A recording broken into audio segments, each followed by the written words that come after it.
If I was you, I'd be asking for a refund. Everything they do for DOC, they need to defund. Lazy guards, double cells, everything in here is hell.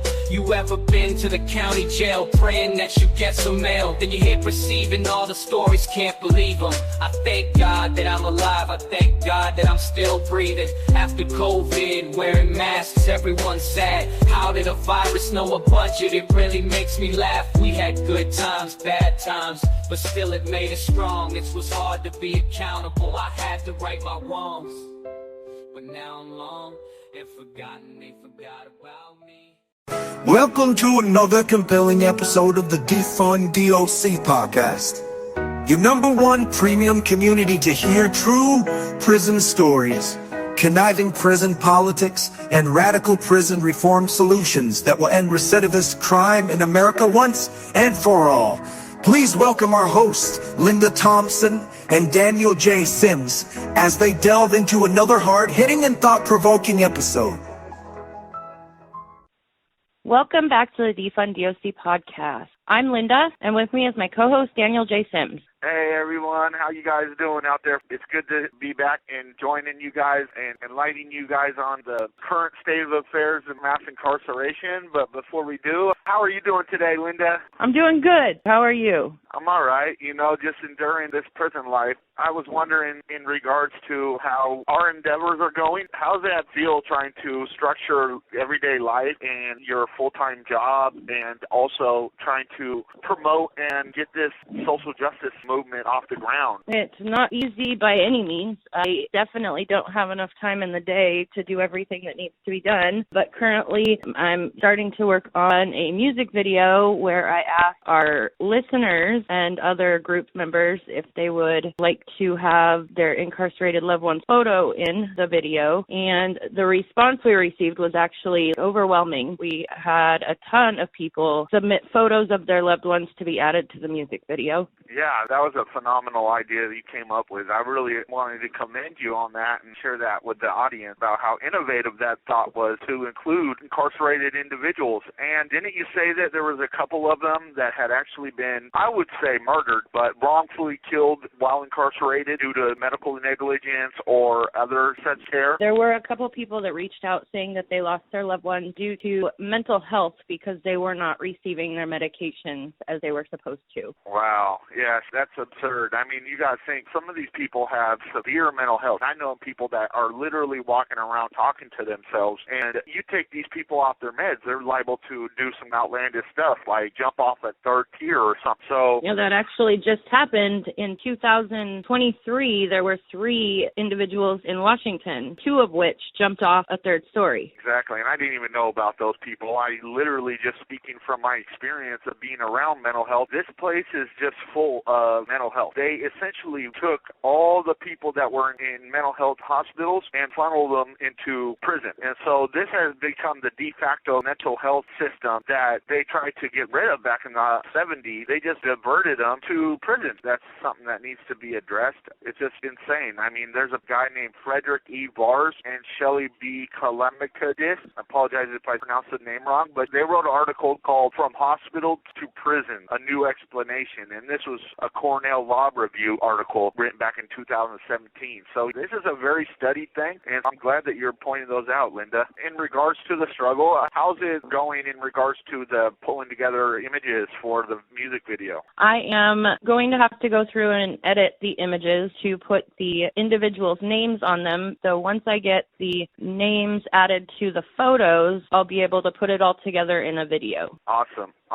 So a lot of the time we don't like to share how costly this has been for us in regards to finances to get this off the ground, but can you just give a little brief glimpse of the bills that have just been coming in regards to financing, how that could be stressful for you trying to get us off the ground and get this movement started so that we can get some real meaningful reform in this country? How it's stressful to me is that I work a full-time job and I have to pay so much out to all this stuff that basically I no longer have any funds for myself, I pretty much put all my money into Defund DOC. That is so amazing, and God bless you. I mean, you're fighting for a whole country, and you're basically doing it from nickel and diming it, you know, and I really commend you. We just had, what was the bill that we have to have paid by June 1st? It was like $300 and something. $369. Yeah, and then we got all our fees in regards to our platform, all the number of countless fees that we have, and the marketing and the advertising, and I mean, it's over at least $1,000 to $2,000 a month, and you're helping this get off the ground, and I really want to commend you. And I can only imagine the people listening to this are applauding you. You're on the front line. You're putting your money where the mouth is, and you're not sitting on the sidelines as this war is happening against the American people and against our sons and daughters. And so that is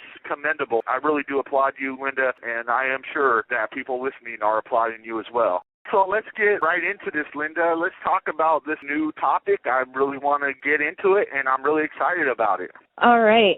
Have you ever stopped to think that maybe we've been looking at criminals all wrong? Is it possible that our perception of crime is clouded by prejudice and implicit bias? Because the truth is, this country owes a huge debt to criminals. Believe it or not, millions of Americans who were once considered criminals actually played a significant role in securing the very freedoms we enjoy today. So let's take a trip back in time to April 6, 1920. William Spillman boards a train in Montana with a suitcase full of something illegal. He planned to sell some of it or share it with friends. Daniel, what do you think this was? Well, since I know the article, I know exactly what it was, but I'm pretty positive that the audience member would just love to know exactly what it is. But I can tell you right now, a majority of those people that are listening to it right now have tried it. He was carrying whiskey, that same whiskey that you can buy at pretty much any grocery store. Back then, however, alcohol was completely illegal nationwide thanks to prohibition. William, like millions of other Americans, was criminalized for simply wanting a drink. Absolutely, Linda, and that's the same exact matter that we're dealing with today when it comes to intoxicants. I don't differentiate between one intoxicant and the next intoxicant. Alcohol is an intoxicant. Cigarettes are intoxicants. Oxycontin is an intoxicant. Any kind of these medications are intoxicants. Marijuana is intoxicant. And also all the other drugs that are being classified as criminal substances. So, yeah, absolutely, Linda. It's a time that we get on the justice train and start coming to a conclusion in regards to these substances. So, yeah, I agree. I think that alcohol, a lot of people use it, and it's just an injustice. So think about it. Without the sacrifices of people like William Spillman, who dared to break the law, alcohol might still be illegal today. These people may have been considered criminals in their time, but their actions paved the way for a more free and enjoyable society, yet none of them are ever recognized for their contribution. There's millions of Americans that have been criminalized behind many different factors that have come to be decriminalized. And those people are never recognized, and the thought of criminals is still such a stigma and prejudice. I mean, you just think criminal, and it's just like all of a sudden the thought in your mind is that this is a bad person, this is a horrible person, or something to that effect, right? Well, guess what? That's the exact same way that they demonized African Americans back during the slavery times. That is an inherent bias. It's called an implicit bias. And so you thinking the way that you do about criminals is a prejudice that has been instilled into your mind by propaganda and manipulation. Criminals are just a name. You have to get down to the individual level and to the actual facts of matters to determine whether this is a particularly good person or a bad person. Did they just make a bad mistake, or are they inherently evil? And I'll be real to the audience today. I look around, and I've been in prison almost 20 years, and I've seen hundreds of thousands of inmates in prison. And I tell you, two of each one, except for I was a couple cells down from Gary Widgway, which is the Green River Killer, and that is the exception. But other than him, two of the men, I have not seen anything but broken men. That's it. These are broken men. They have some kind of trauma that has happened in their life. They have suffered through poverty. They fell victim to gang culture. They have fallen into the trap of criminalization. And instead of having a trap that traps our sons and daughters, why don't we have a system that's fair, that's about justice and bringing our people and restoring them and putting them back in positions so that they can be prosperous and prosper our country. I mean, what if one of these prisoners that were criminalized we had an actual system that gave them treatment, gave them education, and then they end up becoming the next Albert Einstein? You know what I mean? How great would that be for our society? Someday, maybe it's going to be in the next however many years, or maybe it's 100 years, maybe it's 200 years, we're going to look back and we're going to look at that society and say, how dare that society demonize and imprison their people with such long sentences, enslave them and exploit their families and extract money, large sums of money from their families, and then keep them separated from society. Just like how we look back at the people that had enslaved African Americans, I believe there will be a day where we will look back at this society and at the people that are indifferent or are not part of the movement in regards to fairness and justice. We will look back at those people with disdain and say, you know what, these people, the ones that voted for this system, to continue this system, we're operating from a place of deep prejudice and evilness. So therefore, I'm on the same line of thought as you, Linda. Okay, so now let's fast forward to 1961. There were two men, Mr. Griswold and Mr. Buxton, that opened a center which provided information and advice on birth control to married couples. Again, something completely legal and accessible today, but back then it was a crime. Mr. Griswold and Mr. Buxton were arrested for daring to empower people with knowledge about their reproductive health. They faced criminal penalties for simply offering a service that many people desperately need. Absolutely. Whether you agree with abortion or you don't agree with it, you can agree with the fact that these are liberties that some people believe in. And the fact that some people want to go for abortion or whatever, I just think that increasing liberties is the way to go, because this society needs to be for the people, by the people, and it should not be, in essence, a nanny state or a police state where we criminalize every aspect of life. And it's time we get back to a fair system that does not believe that one people or one body of people have some kind of inherent infallibility to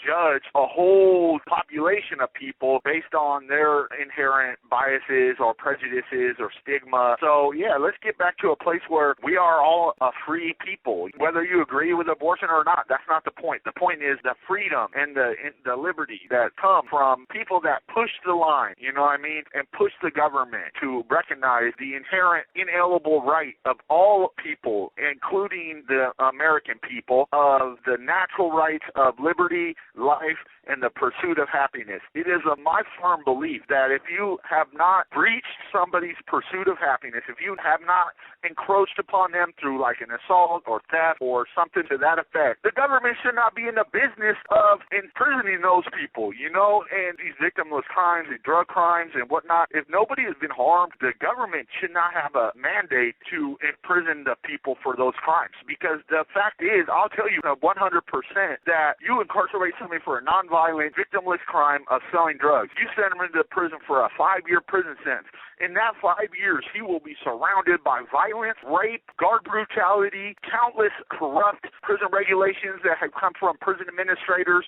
I mean, it's just a system of oppression and hate, and it's just designed to break our people. And then, you know what? It keeps them in that slave mentality, lack of education, lack of treatment. These are things that they did to slaves back in the pre-Civil War. Nothing new under the sun. They kept slaves uneducated, and they're doing the same thing to us here. And so we've got to address these things. I appreciate you sharing this story, Linda.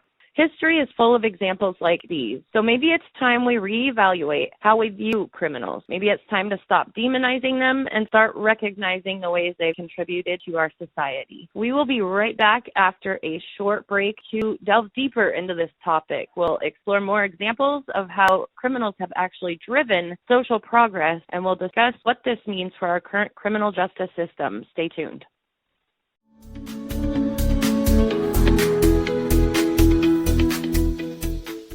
We have a great need for volunteers. Currently, we are seeking brand ambassadors in every city and state. No experience is necessary. All you would need to do is run social media pages, get a city or state defundDOC.net website, and then simply like and share our social media posts and copy and paste content from our website onto yours. We need your help to amplify the overdue message of change and reform. Hey, everybody. It takes funds to keep this social justice mission going. We have bootstrapped it with our own money, but we need your help moving forward. So we are exploring ways to raise funds. One way is if you want to share your product or service with our audience, you can easily become a sponsor. Just use our website contact form. Another is purchasing my books, Hopeless in Seattle, The Art of Living, and Defund DOC. We are selling a supporter digital bundle of all three for the price of one. If you rather have a physical copy, you can get them on Amazon, Barnes & Noble, and other book platforms. Next, we have defunddoc.net merchandise for sale on our websites, Etsy, and TikTok. We are working hard at giving you value for your help. We want this mission to succeed and achieve reform so that you and your descendants do not experience this horrible criminal justice system. We are excited to include new features for our community. The first is those that are already subscribed can have their names shared with the community on a podcast episode. If you're open to this, please let us know. All new subscribers may have their names shared with the community as well. Of course, we know privacy is important to some, so this is a voluntary option. Our goal is to create a vibrant and strong community of amazing like-minded people. The next project we're working on is highlighting your past injustices or abuses with the criminal justice system. We may use some of them in social media videos and posts. Another thing we would like for you to do, if you or a loved one is currently enduring bad or unfair treatment in the criminal justice system, from arrests all the way to imprisonment, we would like to hear it. We may expose the maltreatment and try to help you by bringing public attention to it. Just contact us on our website or leave us a text or voice message at 302-827-7746. Hey, friends. Don't forget, all new subscribers get a free digital copy of one of my books, Defund DOC or The Art of Living. If you invite some of your social media community and they subscribe, we will give you the other book too. Please refer your family and friends today.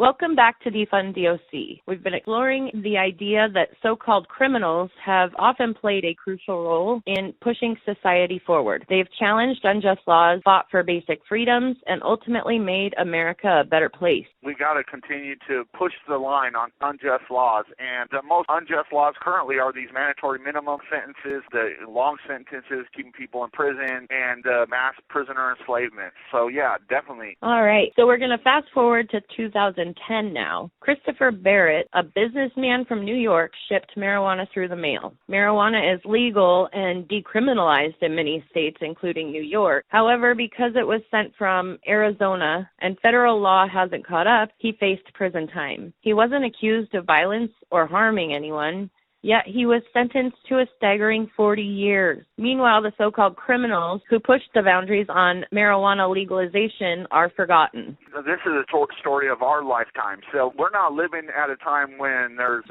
people that push the line on prohibition, but we are living in the time of those that have criminal histories from marijuana, and that has become more and more socially acceptable. I mean, in a society where there's hundreds of thousands of people that are dying from legal opiates, I'm talking Oxycontin, these people that created Oxycontin, all these drugs, Purdue Pharma, Endo Pharmaceuticals, none of these people have been incarcerated. Not one of them. But you got all these politicians demonizing the guy that sells a little bit of marijuana on the corner and putting people away for 20-some years, 40-some years for these drugs laws. It's absurd, ladies and gentlemen, and these are our sons and daughters. So, yeah, I appreciate the fact that we're talking about this. And don't get it mistaken. We're not saying that criminality is a noble thing. We're just saying, look, stop the demonization. There is good to our people, whether they committed a crime or not. You know what I mean? There's good to them. There are broken men in here. You know what I mean? And, yeah, they have fallen short, but we all fall short, you know? So people just need second chances, you know, or third chances, fourth chances, you know? Our society is filled with harsh judgment and prejudice towards those who commit crime. Pundits, politicians, and media outlets often demonize them, amplifying fear and hate without considering the disproportionate impact on disadvantaged Americans. Reasonable people fall victim to this manipulation, judging individuals who made bad decisions. Absolutely. I mean, there's been tons of studies about this. I mean, groupthink has clouded our minds so pervasively that we have allowed the government to use crime as a pretext to enslave our own people, our own sons and daughters. They actually did a book by Christopher Booker. It's a Bloomsburg Publishing called Groupthink, A Study in Self-Delusion. And it essentially breaks it all down. You know what I mean? It explains what is happening and why our people are so vigorously anti-criminal, over-criminalization. I mean, these are sons or daughters. I mean, you got people that might have been neighbors to a kid that they've known their whole life. All of a sudden they commit, a drug offense, and now they want to shut their doors when the people walk by. That's how far the prejudice is. It's time that we start reflecting on this as a society, as a country, and start getting to a place where, people make mistakes, but, we're not going to be a system of injustice. Absolutely. Thankfully, many Defund DOC listeners understand the real motives behind mass incarceration. It's not about public safety. If that were the case, rehabilitation and restoration would be top priorities. This is all about politics. Felonies are whatever the government deems them to be. Elastic categories manipulated by legislatures and prosecutors. Studies have shown that treatment and education are far more effective at reducing recidivism than harsh sentences, yet the majority of those released end up reoffending within 10 years. Yeah, I mean, punishment is suffering in this country. You got a victimless crime, a drug offense, and punishment is cruel and unusual for the trauma that these people, they've written articles about this.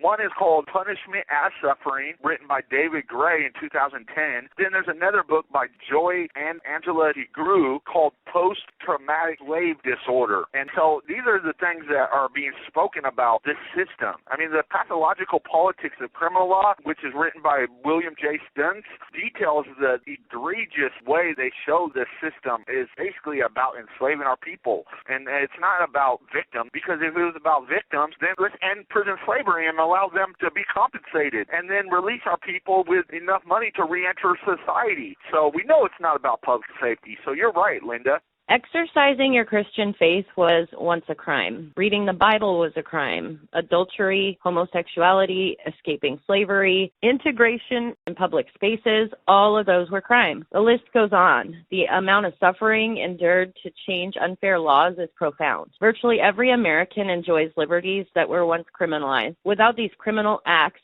of civil disobedience, we wouldn't have these freedoms. Absolutely. The list goes on and on. The amount of suffering underwent to change unfair or unjust laws by criminals is profound.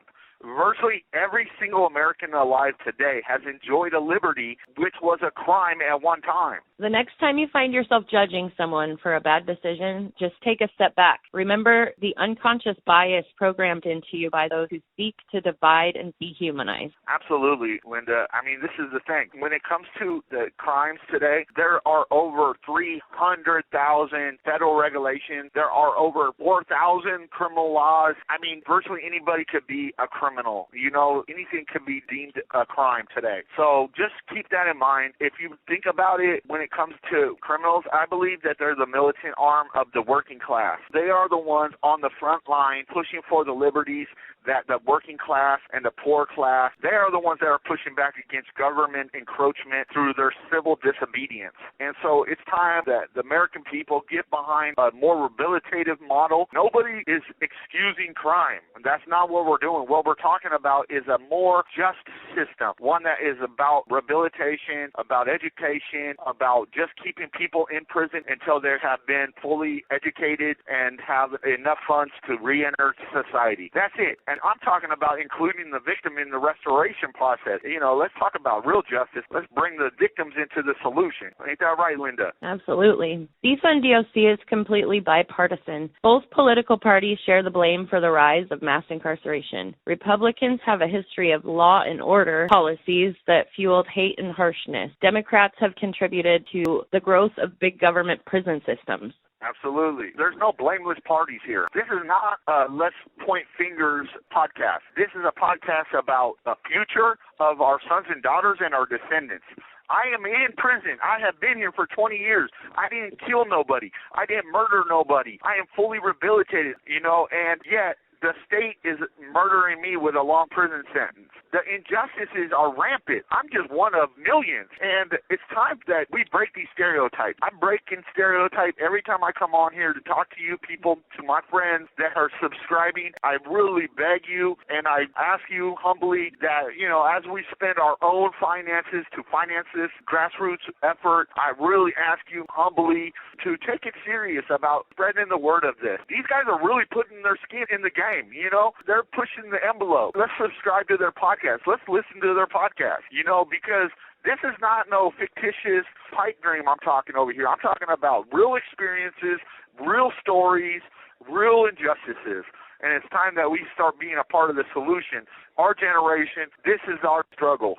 There is a future for us if we embrace a sane, reasonable, and fair criminal justice system that respects human rights. We must demand these long overdue reforms, otherwise future generations will reap the whirlwind of injustice and inequities that mass incarceration creates. Between 1965 and 2000, the U.S. prison population grew by a staggering 600%. Unchecked, mass incarceration will continue to explode. Defund DOC estimates that half the American population could be classified as felon slaves within the next 50 years. This is a bleak future that we must avoid, not just for ourselves, but for our descendants. Absolutely. And, that's the thing. I'm glad you said defund DOC because people always want to misconstrue that this defund DOC is just a one political party vehicle, and it's not. This is a bipartisan effort, and a lot of people don't realize that Department of Corrections, DOC, is a new experiment. The Department of Corrections wasn't even created in the state of Washington until 1981. So I was a child. I was 1 year old when the Department of Corrections came into existence. So it used to be run by the Department of Social Health Services, which used to be about rehabilitation. So that's all we're saying, ladies and gentlemen. Let's get back to a sane, reasonable system that's about rehabilitation. And I praise people like Linda and Defund DOC and our audiences and those that are supporters to continue to further the cause. You can continue to educate yourself on these injustices by subscribing to our free podcast and blog at www.defunddoc.net. Every new subscriber receives a free digital copy of one of Daniel's books, either Defund DOC, Turning All Prisons into Treatment and Career Centers, or The Art of Living, Everything You Need to Achieve Success in Life and Business I Learned in Prison. Yeah, these are books that I've written while I was in prison, so, you can learn a little piece of my mind. We're also excited to invite you to be a part of history through a revolutionary new reality show, Love and Prison Activism. This show aims to inspire prison reform by humanizing prisoners and their loved ones. Showcasing their struggles and activism will undoubtedly change the narrative and pave the way for true reform. You don't need prior experience. All you need is a love for the American people. Everyone is invited to audition, and anyone can participate in rallies and protests to be featured on the show. Don't miss your chance to be a part of this groundbreaking effort. Absolutely, Linda. This is something that we're going to be going on a journey with, and this is not a sprint. This is going to be a long journey towards a system that is for our people and their rehabilitation and for our sons and daughters, and to leave a better system that is about fundamentally changing the perception and narrative that our people can't be rehabilitated, that our people can't be educated, and so that reality show crowdfunding is going to begin on the 4th of July. It's a really exciting time in our history. This is a key civil rights struggle of our time, the social justice campaign. We really need more and more people to subscribe, to be a part of this. This is no joke. I mean, you can help just by having your eyeballs as a subscriber, and so don't think anybody has to do more than subscribe. Now, obviously, the more that you want to do and help the movement, the better, but at the very minimum, basically all your friends and family can become a subscriber and help the movement. So we would really appreciate you just helping in that regard. I mean, we're using our own money to push this mission forward, so please help. So thank you, everybody, for being here. I really appreciate you for being a part of this podcast episode. We're really trying to create a community. So if you have stories about injustices in the criminal justice system, we might feature you on a podcast episode or a social media clip. Also, if you know how to write and you would like to do a guest blog, please submit that to us too. Thank you, everyone. Hey, friends, another episode is over. We want to keep improving this podcast, so we need your suggestions for future episodes. Also, as you know, I have been in prison almost 20 years, so if you have any questions about the criminal justice system, feel free to ask, and I will try to answer it. Please email your suggestions or questions on our website. Do you have a social media community that you can share our posts with? Please join our social media platforms and share our posts. That really helps. Also, I know you are busy, but taking one moment to do a review would help us tremendously. Thank you all.